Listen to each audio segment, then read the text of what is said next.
Hello, ladies, and welcome to another episode of the Autoimmune Rehab Podcast with your host, Anna Laura Brown, who loves dark chocolate, avocados, dogs, essential oils, and getting self-care and pampering.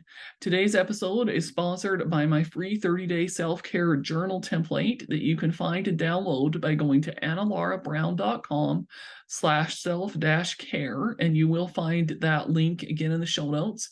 But let me repeat it one more time. It's annalaurabrown.com/self-care. Now, with no further ado, let's get started with today's episode. In today's episode, I am going to talk with you about the topic of how to satisfy a sweet tooth without sugar.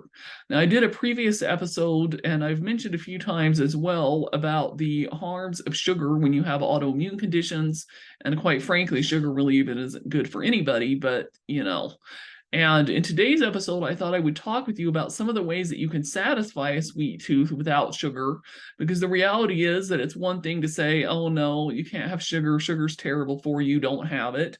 And then it's another thing entirely to actually satisfy that sweet tooth, because the reality is that that sweet tooth and those sugar cravings can be really strong for a lot of us. And so a lot of us, we need some help and tips on how to actually satisfy that sweet tooth and not get that sugar.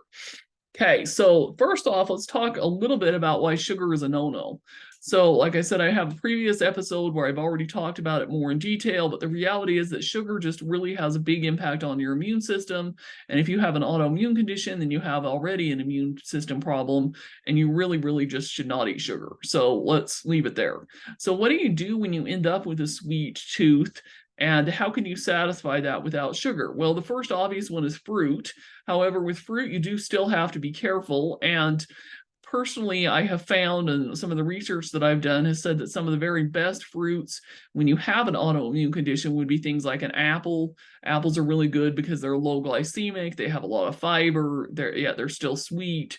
Also, you could try things like berries, which are really good anti-inflammatory. So especially your raspberry, your blackberry, your blueberry, maybe even boysenberries, if you can find those around. Those are really hard to find here in Utah where I live, but you could consider trying to see if you can find some.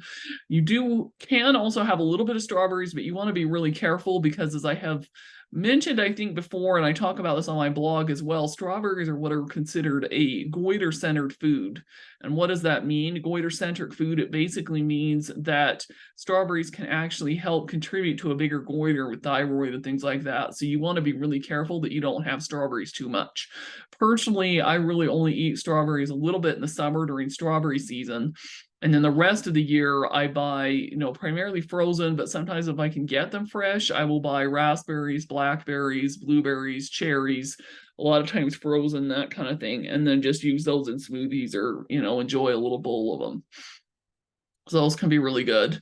The other thing you can also do for sweet tooth is stevia. Now, stevia, there is a whole controversy with stevia.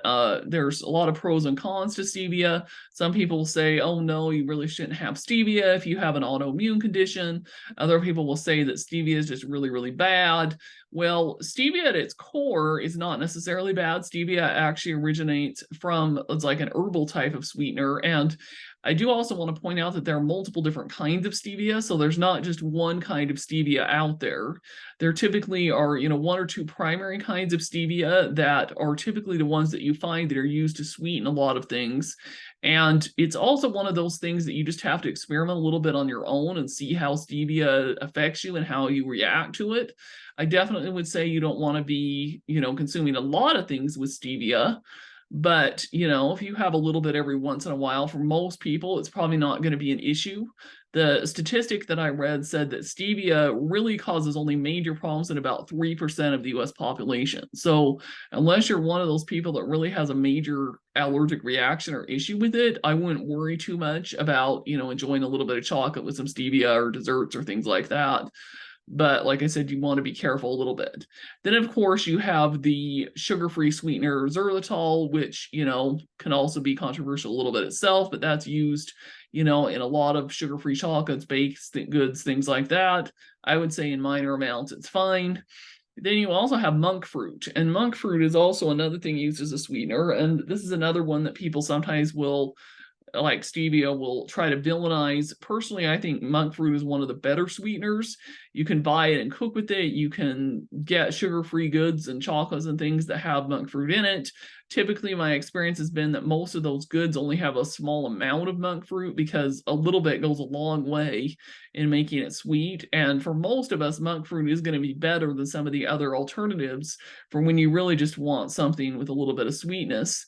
And going back to the fruit thing, I also will say you want to make sure that you want to avoid as much as possible actual fruit juices. So you don't want to be drinking things like apple juice, orange juice, things like that. They're very, very high sugar, very, very high on the glycemic index, and actually can even cause allergies sometimes in people and things like that. So when I say fruit, I'm talking about the actual fruit and not the juice.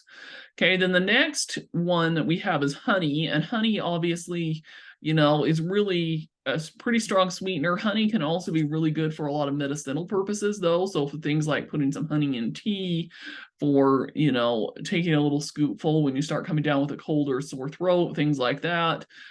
Personally, I also have used some local honey to help alleviate some of my allergies, and I found that that works pretty effectively. However, I have really been starting to be more careful with not using honey as, primary sweetener, not like baking goods with honey or, just eating it just because or whatever. But I do typically have some honey, but I'm pretty careful, like I said, about how I use it again. And then maple syrup is another one. And the challenge you have with maple syrup is that maple syrup is still really a form of sugar and can really be strong in the glycemic index. It also has a lot of carbohydrates. So, if you're trying to put yourself more into ketosis, doing more like a keto, trying to lose weight, maple syrup is probably going to be the worst one of all the sugar-free sugars for you because of how many carbs it has, how high glycemic it is. And obviously, if you do have it, you want to make sure that you're having the real pure maple syrup, like from Vermont or Canada, that you're not, making things with the fake maple syrup or sugar things that come from the pancake syrups and things that really literally are sugar. Those are way worse than even the straight maple syrup. But the straight maple syrup, like I said, is going to be the highest carb and highest glycemic index. So a lot of people will just tell you you're better off not having maple syrup at all.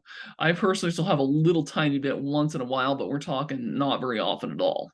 Then the other thing you can also do is a lot of people don't realize that some essential oils can actually be used to help alleviate a sweet tooth as well. And there's a couple different ways you can do it. One way would be to put a couple drops of a citrus, like a lemon, lime, orange, or grapefruit essential oil into a glass of water and drink it. Obviously, you want to make sure if you do this that you are using a kind of essential oils that are safe for internal use, because this is not the case with every kind of essential oil, or even cinnamon potentially can work as well. And I have a personal blend that I use called the MetaPower from doTERRA, which if you want some more information about that, I will include a link to it in the show notes, but that can actually be really effective at helping with the sweet tooth. And then the other thing you can also do is you could also try chewing some different kinds of gum. So like a cinnamon flavored gum or something like that could potentially really, really help to satisfy that sweet tooth. Then last but not least, I also want to talk with you a little bit about balancing your metabolism so you don't crave sugar anymore. So the reality is that what a lot of people don't realize is when you really are having an intense craving for sugar or you have a really bad sweet tooth, a lot of times what that means is you've got some issues with your metabolism or you've got some imbalances in your diet and what you're eating, lifestyle, that kind of thing, maybe even deficiencies in some vitamins and minerals, that kind of thing, because a natural, normal person who has really good, strong metabolism actually shouldn't have sugar cravings and shouldn't have a sweet tooth. So if you're really having that sweet tooth and that sugar cravings, it means that you need to take a look at what is missing from your diet that is potentially causing you to have those cravings, or how is your metabolism doing? How is that off balanced, off centered, all that kind of thing. So anyhow, I hope that you have found this episode helpful with these few tips here on how to deal with having a sweet tooth and not succumbing in and eating to the sugar. That said, I know we're all human. We all do it from time to time. I know I do too, even though I've set a goal to really not eat sugar. I still occasionally do it. So anyhow, take care. Thanks for listening. If you enjoyed this episode, please rate and review this podcast. I would appreciate it. Please subscribe and stay tuned, as I do have some big things coming with some expert interviews that it will be easier for you to find out when the episodes are uploaded and ready if you subscribe to the podcast. So take care and have a great day. And I look forward to sharing with you soon on another episode of the Autoimmune Rehab Podcast.